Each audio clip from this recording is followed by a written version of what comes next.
thank our sponsors today, the Central Indiana Community Fund, the Indy Public Safety Foundation, Eli Lilly, and lastly the Cook Foundation. Joining me today on stage for this second panel is Chief Troy Riggs, Mr. David Green. He's the senior pastor at Purpose of Life Ministries, and he is the president of the Concerned Clergy of Indianapolis. Also joining us today is Dr. Lorenzo Boyd. Dr. Boyd earned a PhD in sociology from Northeastern University, specializing in urban policing. He spent over a decade as a deputy sheriff in Suffolk County, Massachusetts, just outside of Boston. He currently serves as a police consultant.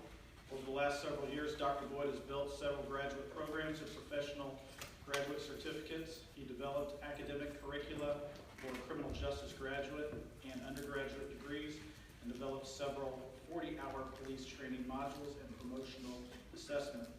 Dr. Boyd is currently the chairman of the Department of Criminal Justice at the University of Maryland Eastern Shore and the president of the Academy of Criminal Justice Science, which is the largest professional criminal justice organization in the country.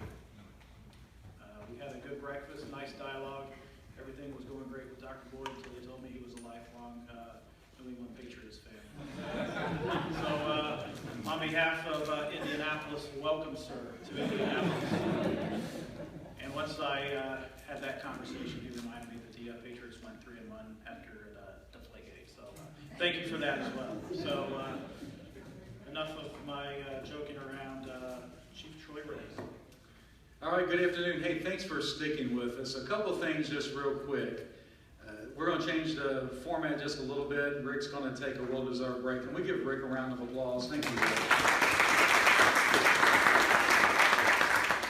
Additionally, and I have known the pastor here for quite some time, an individual that I think highly of. I've gotten to meet Lorenzo today and had some very good conversations. He ever took time to, he left a tour of the 500, the Indianapolis facility, to go to a community meeting with me. And it was great to have him there and get his feedback, and look forward to working with him in our police department in the future. So what we're going to do is let Rick take a break, and we're just going to talk amongst ourselves, and then we're going to take any questions you have as well as we talk about the future of policing. We've heard about the dynamics and the cost of policing.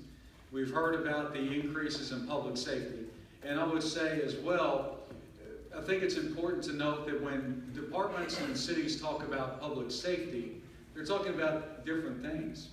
For some departments, it's going to be police and fire. For other, police, fire, and EMS. Here in Indianapolis, it's police, fire, EMS, communications, homeland security, the old homeland security structure, animal care control. Other cities will put in code enforcement. So, you know, there needs to be a clarity, but certainly what we can say, I think, in all the studies that we've looked at, in any city out there, police and fire usually takes up more than 50% of the budget. And that's something we have to be concerned with, especially those of us who wear uniform. What does the future hold for us? How do we plan for that? We're trying to be ahead of the game in Indianapolis on many areas, but how are we ahead of the game on this? And one of the things that I want to bring up is that we've all seen law enforcement change over the years that we've been involved. But the demands on law enforcement's changed as well, and I believe it was Mr. Holyfield that brought up that we have individuals that are asking more and more, and the stresses, and I think he eloquently pointed out a lot of those. But think about how much, and he also talked about how we hire, and I think that's important. But I wrote down some notes of just what I've been asked about today and what people expect from their police department. I've been asked about mental health issues. I don't think I had a class on mental health issues when I first got in the police department. I was evaluated for mental health, but I didn't have a class on it. I was asked about homelessness and had details about that. The good news is everything I was asked about, this department is doing something in each one of these areas. I was asked about the 10,000 re-entrants that are going to come back to Indianapolis from prison this year. I was asked about our use of force policy and what we thought about the 21st century model that Perf has brought up. I was asked about littering. I was asked about people camping out under a bridge. I was asked about security at our buildings. equipment for officers.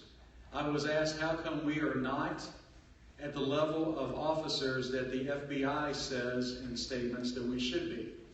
And just for an added note, because we're talking about finances, if we were at the staffing that the FBI recommends, I would need $72 million, which we don't have. And also, I got some issues with the way that staffing study has been completed. Asked about heroin, marijuana, should it be legalized, should it not be legalized? Is it harmful to health, is it not? Is it a gateway drug if it's not? What are we doing with community policing? What are we doing regarding tourniquets? Somebody heard we deploy tourniquets. We do, we save lives because of that. People ask us what we're doing about heroin. Are we administering Narcan in the city? Yes, we saved 1,400 human beings last year.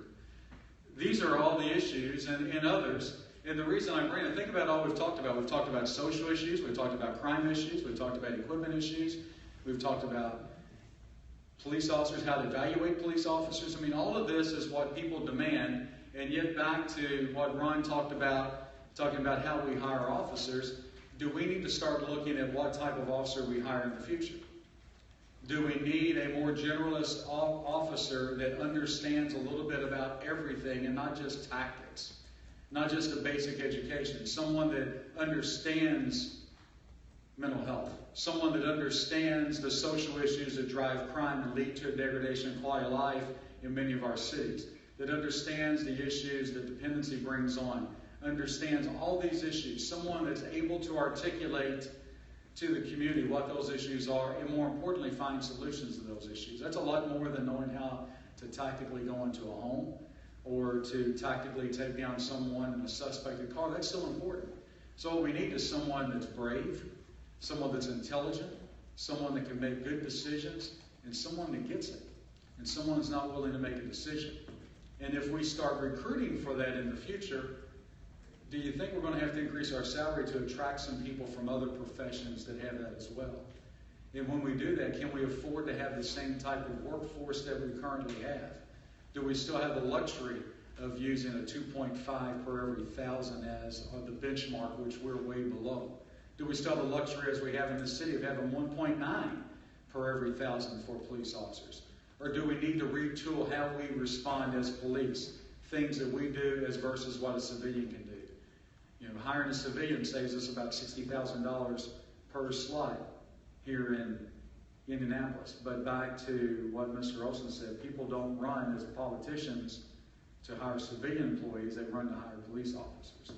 These are all issues, because what we have now is not sustainable. And the issues that we face are immense and more complicated than ever. And you think about all the issues that people call the police on. I mean, we got a call recently about a rat in someone's house. A four-legged version, not a two-legged version. So we get those calls, but people ask police for all types of services. What's that next police generation look like? And for that ever-changing dynamic, not just because of the national discussion now, for that change of dynamic, I'm going to turn it over to Pastor Green first, and then Lorenzo and Dr. Boyd here in a moment. But to talk, I'd like to ask you gentlemen, what are you seeing as far as changing perceptions, what people expect from their police power? It can be accountability, it can be service. But what are you seeing? What do you hear most in the community or around the nation?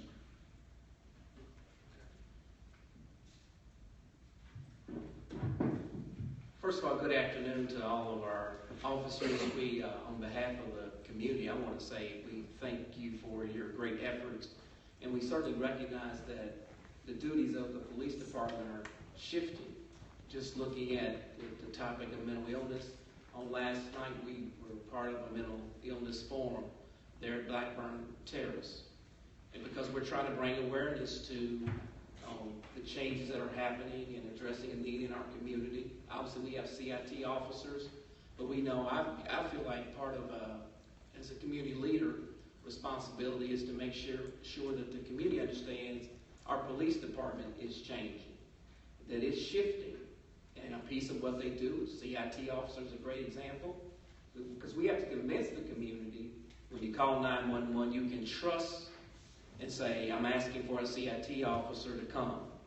And I think it's going to take our working together from IMPD, the community leaders that share this with the community, build greater trust so that the community takes advantage of it. Because if we spend a lot of dollars, tax dollars, training people in CIT, well, we need to be efficient with that. So we need people who are the users, if you will, the customer, that will say, I'm asking for a CIT officer, and not just call 911 or not call 911 and allow things to escalate and get into greater issues and struggles because they have in their mindset, if I call the police, they're going to shoot my son or my daughter.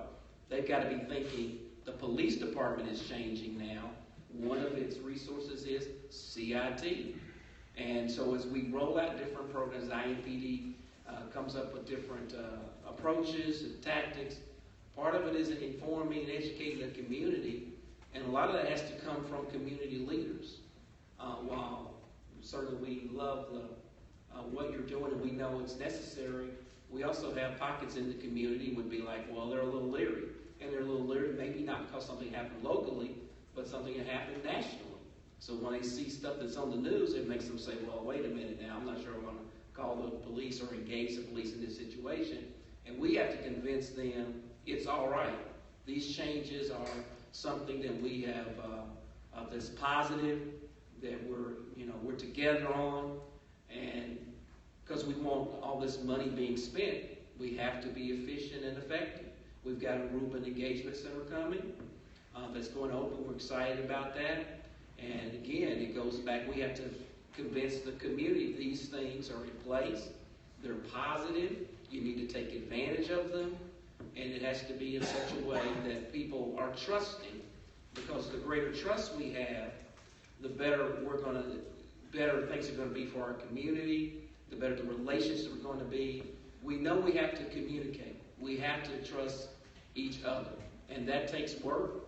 I applaud Chief Riggs and IUPUI for doing this on the day because it's important. Because without communication, without building trust, we will never get there. We can't spend enough money to get there. And the community is not going to be trusting of things that get created.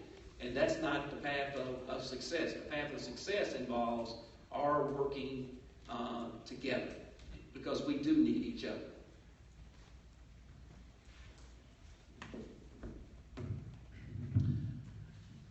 Good afternoon. First, let me thank IUPUI and the police department for bringing me out here.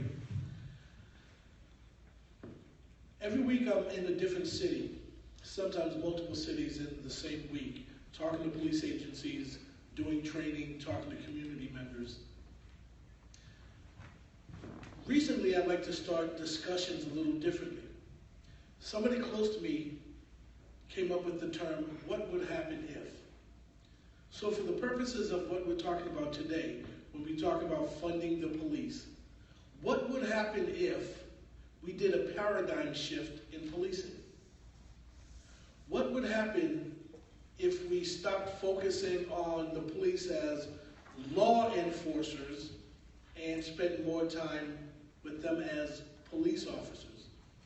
Because statistically, enforcing criminal laws as it applies to index crimes are really low as far as the amount of time and energy the police across the nation are spending. So when we talk about adding police officers, and I know this is antithetical to my background, being a strong union person, when we say let's add more officers, my question is always, what are we going to do with those officers? Why? We have a finite amount of money. So if we're going to be good stewards of public resources, we should talk about levels of proportionality.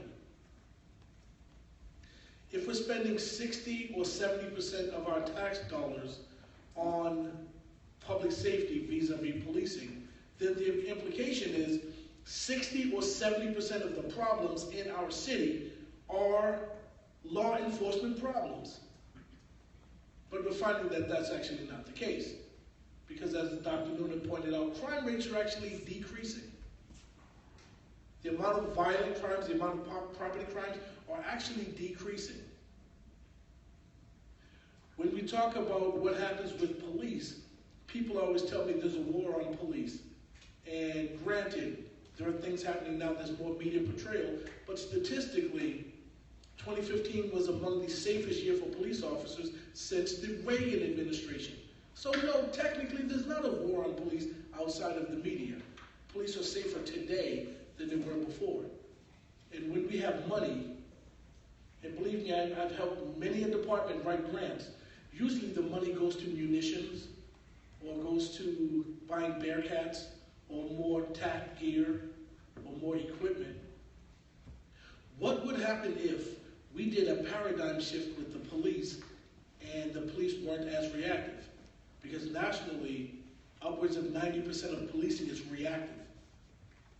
What would happen if we continue a lot of the initiatives that I heard from Chief Riggs last night and this morning? What happens if we expand those? What would happen if we had the officers being able to make decisions at the street level? With all due respect to the command staff here, most commanders don't spend their day out in the community talking to people. So doesn't it make sense that the people on the street, the line officers, should be able to be given the opportunity to make a lot of the decisions there? And the role of command staff is to support the decisions and help them with resources. One of the problems inherent in policing is policing has become a catch-all industry. Every problem that people have, the police represent the government 24 hours a day, 7 days a week. If City Hall is closed, the police are who you call. If there's a broken pipe, if there's anything else happening, if there's a rat in somebody's house, if there's a pet issue, they always call the police. What would happen if we stopped using the police for everything and we bounce some of these things back? I would guess, not having spent a whole lot of time in Indy outside of game day, go Patriots, but I would guess a lot of the issues that the police are dealing with would be different if we pushed back and had inspectional services step up and do a little bit more. Or if we had code enforcement step up and do a little bit more. What would happen if we empower the police to solve problems before they become crimes? Because we're feeding money into the abyss that is this giant hole of public safety. We keep putting more and more and more money in it. And the one thing we've learned, not all money is good money. Simply putting more officers on the street, simply putting more officers on random routine patrol doesn't solve the problem. We learned that in 1972 with the Kansas City Preventative Patrol Experiment. What would happen if we continue to do some of the things that Chief Riggs is trying to do to empower officers at the street level? For those that hadn't seen it yet, Wellesley, Massachusetts Police Chief Terrence Cunningham is the president of the International Association of Chiefs of Police. 2 days ago, he gave his presidential speech, and the highlight of his speech was he acknowledged the negative relationship between the police and communities of color. And he said, as president of IACP, he apologized to communities of color for the negative relationship that they've had over the course of the years and even recently. He said, as police officers, we need to do a better job. But also, he flipped it on the community. We have to empower the community to be able to help regulate some of the problems that they have.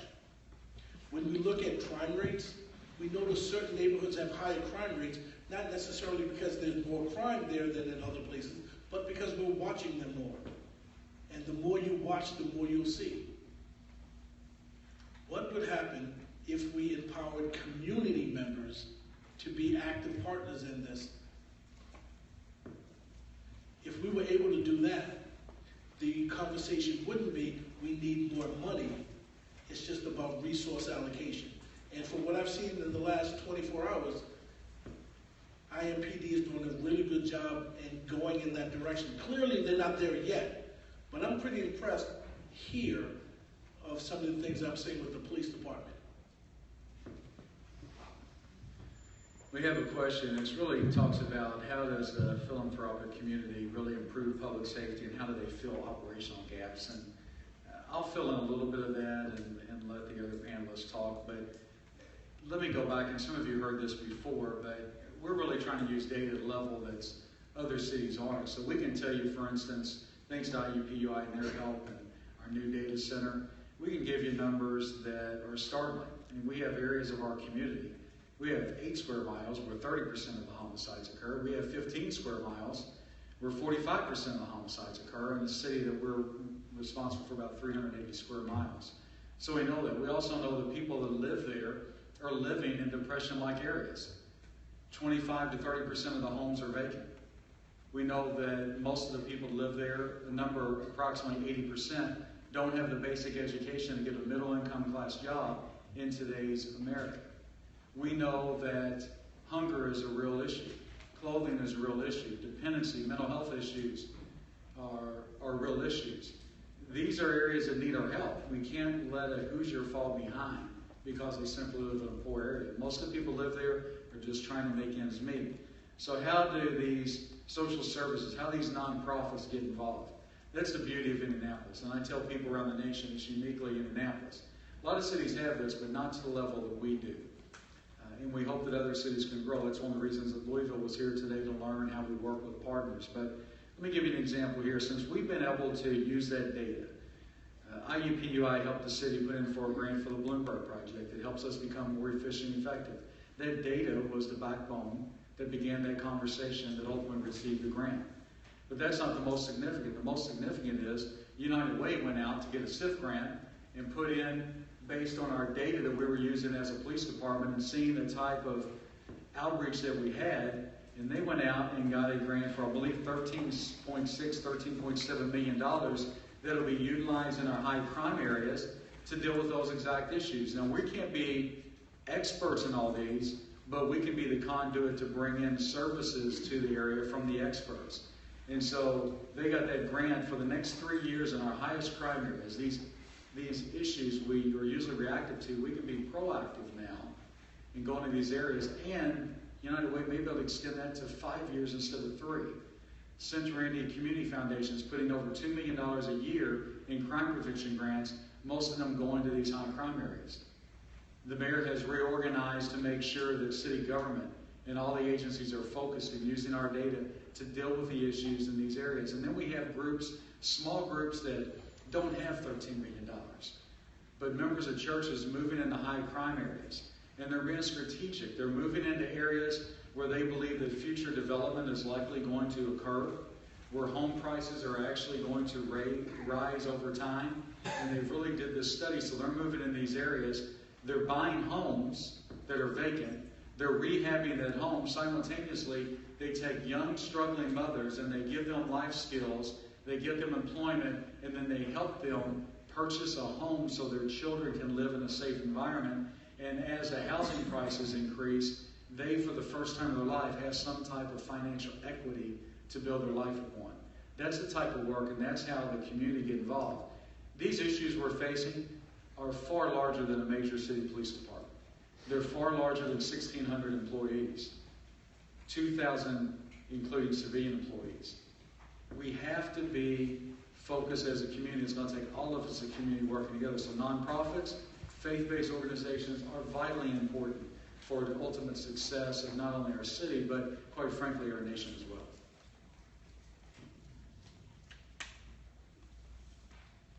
In response to the question, I would also encourage us to think things through beyond public safety. For me, it's education, our education system. It's what we're doing from an economic base in terms of jobs for our citizens, and because all of those things impact public safety. So we cannot almost begin at the end with public safety saying they need to resolve all the issues. We've got to look at it from a collaborative process in terms of profits, not-for-profits, and our business community, because they need to bring resources to the table in terms of jobs, etc. Because if people don't have jobs, or if they don't get a quality education, we know they're going to end up in public safety issues. So all of these dominoes, if you will, are connected. And so we must focus on education, we must focus on job opportunities, the economics of our city, so that it doesn't all fall at the hands of public safety and, Chief Riggs and all of you trying to solve the issue. That's not, to me, a fair approach, nor will we ever get there that way. We have to step back, look at the core problems, that data, and in that data we see education issues. We see unemployment issues. We have to address all of those issues on the way to addressing our public safety issue. In most jurisdictions, crime is not the problem. Crime is actually symptomatic of much larger problems in society. As a sociologist, I tend to look at root causes. Instead of building extra money into public safety, what if we just do level funding? And instead of building the extra money in public safety, what would happen if we put that money into parks and recreation? Because in most jurisdictions that I've seen, when we need more money for police, fire, and EMT, we pull it from parks and recs. But yet we're surprised when we have all these young kids and teenagers hanging out on city streets with nothing to do, getting into trouble where before they were in recreational facilities. We need to have a holistic approach. 10-point coalition, the clergy, parent-teacher councils, things like that. If we can get all those people to the table and stop making this a policing issue, I think at that point we have a chance of actually fixing something that's a problem. If we do level funding in schools, watch juvenile crime decrease. And even if we just focus on juvenile crime, that'd be a really good place to start.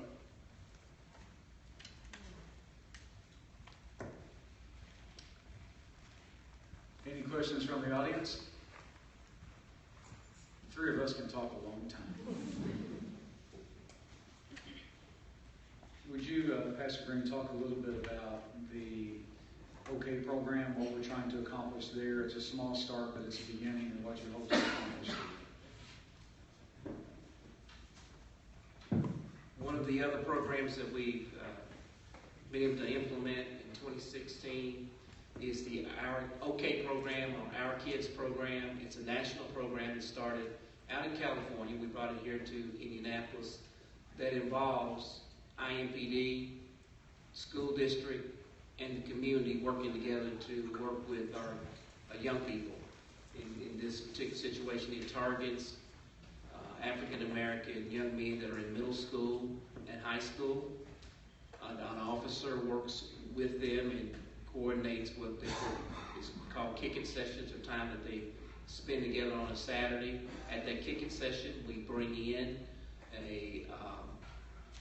most of the time, it didn't have to be another African American who could be a successful businessman, somebody who's doing something positive in the community, not a rock star, not an NBA star. We're trying to communicate to these young men, you can have a successful life as a fireman, as a police officer, as an entrepreneur, etc. And so it's the three working together. Obviously, the school system has to buy into it because these meetings occur at the school. The officer helps coordinate tutoring if that's needed. What's unique about it is that this officer, because he is a police officer, can do home visits.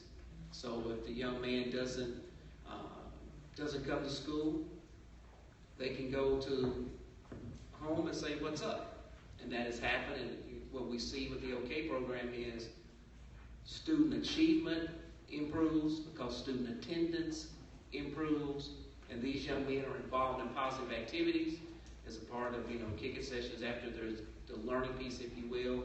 A lot of times they, play basketball or play some games and interact with each other. And so we get young men going in a positive direction on top of the relationship that they build with an officer.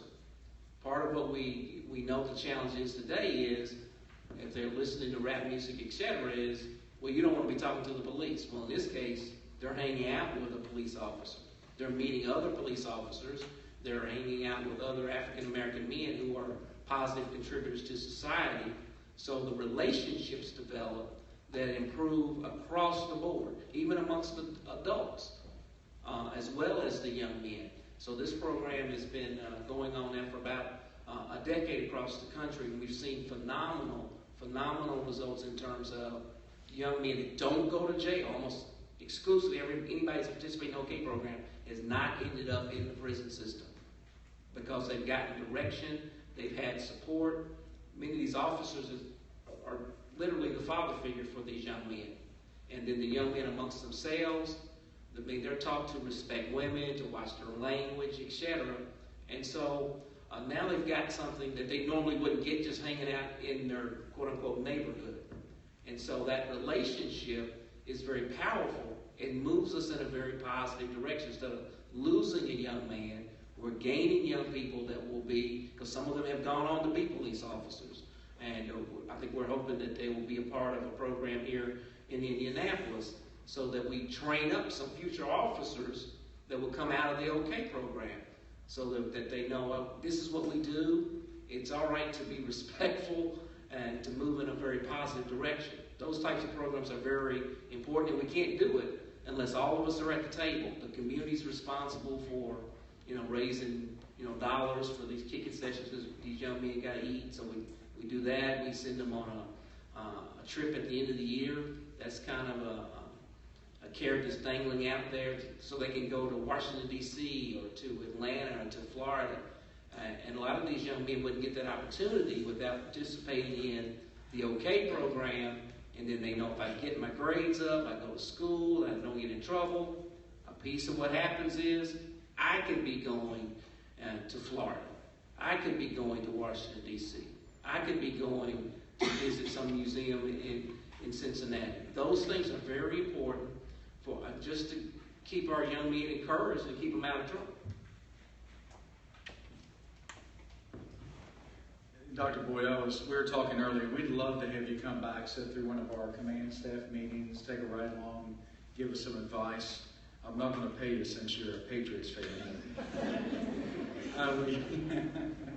But in all seriousness, though, you talk about a paradigm shift going from a reactive, and you're seeing we're trying to be active, but for a lot of cities, they don't have the luxury of a mayor just being elected that has a background in law enforcement that has 4 years to establish this. So we have 4 years, which is a long time for American politics, let's say. And we've been very clear with the public and the steps we're taking. It's going to take some time. But in your travels and your study, are there some pitfalls that those of us in the community, and specifically those of us wearing a uniform, need to be careful as we try to do this paradigm shift over the next 4 years? One of the things I like to say is best practices doesn't mean it works right in your community. We spend a lot of time talking about best practices in policing, and best practices in Boston may not work here. So it's about learning your community and knowing what's going on in your community. Usually when I'm talking to community groups, I start with policing is a beautiful and honorable career. It's a wonderful thing to do. Right now we're seeing a lot of negative press, but the vast majority of police officers that do the job do it for the right reason because they care. Are there some that make mistakes? Absolutely. But it's about levels of accountability. So to answer the question more directly, the way to do it is to be engaged with the community. And when I talk to community members, overwhelmingly, people have a legitimate distrust for the police. And one of the reasons that there is a distrust is because when things happen, a lot of agencies won't stand up and say, we made a mistake. A lot of times when there is a mistake, it's a bad shooting or people are stopped that shouldn't be stopped or whatever the case may be. It gets pushed up, it gets covered, everybody understands the blue wall. I spend a lot of time in the city of Baltimore, and I tell people, we know about Baltimore. The riots weren't anything new. We've known that Baltimore had corruption issues for generations. Hollywood knows. That's why we have The Wire. That's why we have The Shield. No one cared about Baltimore until CBS burned down because the community was not engaged and the community didn't care. It was MLK that said riots are the language of the voiceless.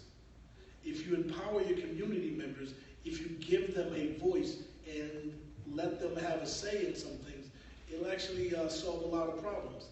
When I talk to people about traffic stops, we talk about police legitimacy.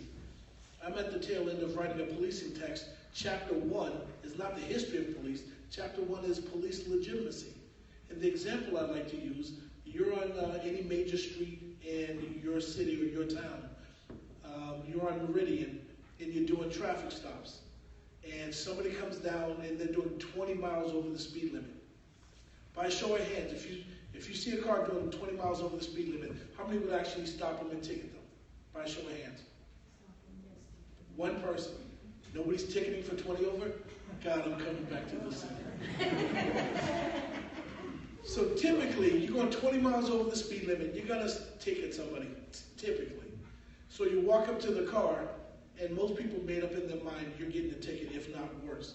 And then you walk up and you see the driver's really nervous and sweating. You look beyond the driver, and you see a woman in full labor, her water just broke.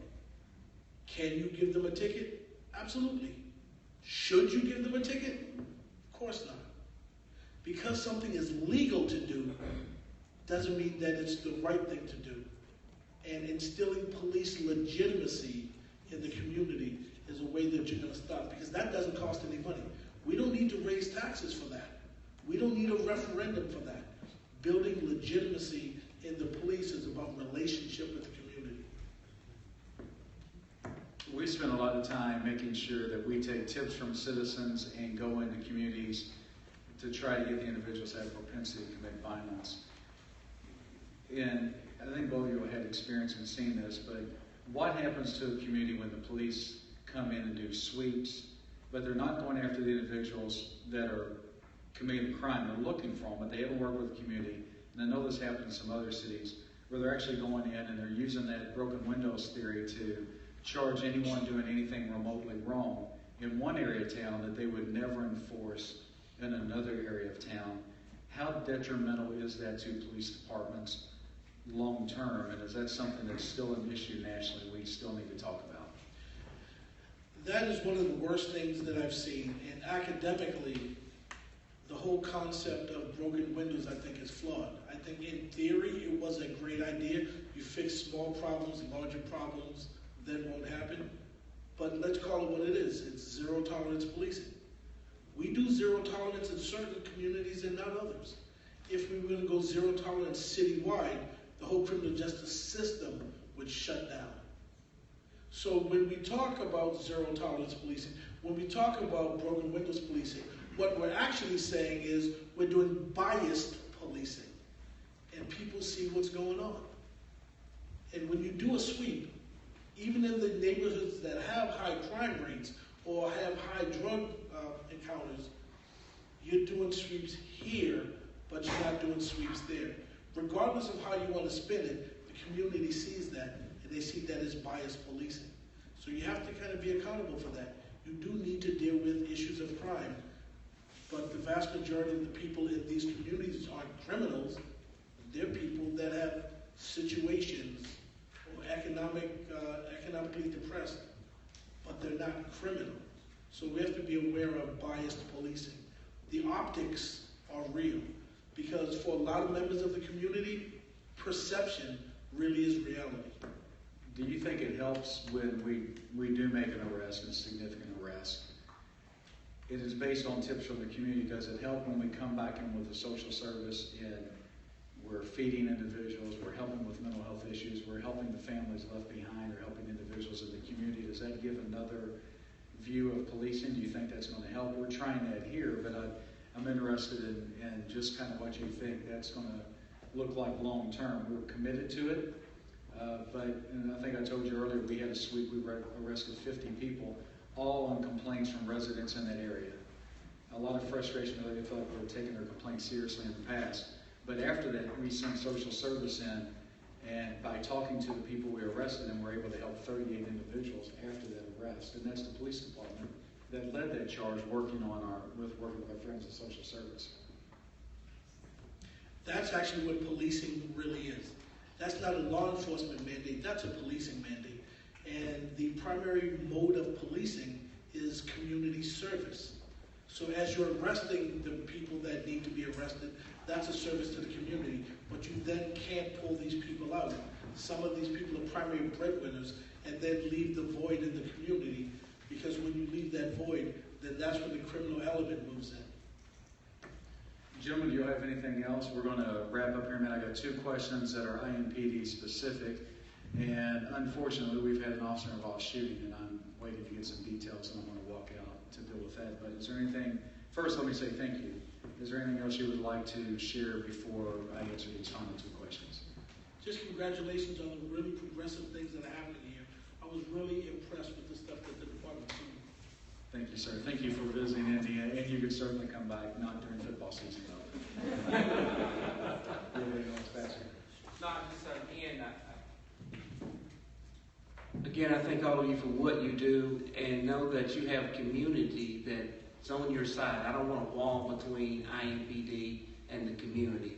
We have to work at this thing together.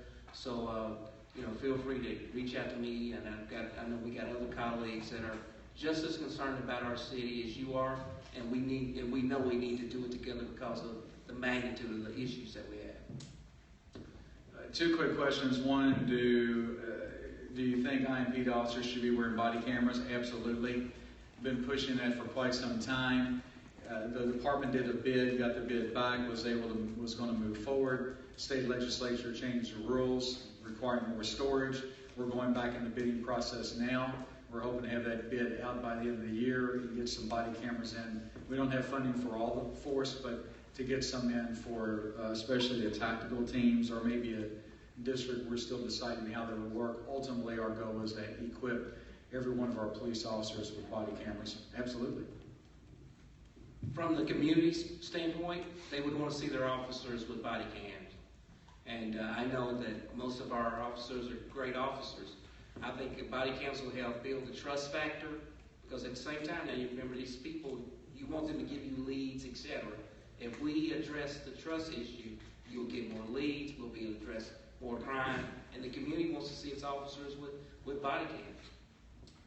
Their part is regarding the data. Will we share that with service organizations? Absolutely, and we have been. A lot of the partnerships I talked about is because of our data meetings. If you're interested in attending one of those, just get with one of our individuals here or send me an email at troy.riggs@indy.gov, troy.riggs@indy.gov. That comes to me directly, and I'll make sure you get put on the list to be invited to the future data meetings. If you've signed in here today, we'll probably add you to the list.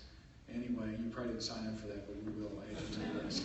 But just to be sure, if you'll send me that email or any questions you may have, that email comes to me. No one else reads it except me. So, once again, gentlemen, thank you. I want IUPUI, Dr. Richardson, Dr. Noonan, thank you. Rick, did you have any final words?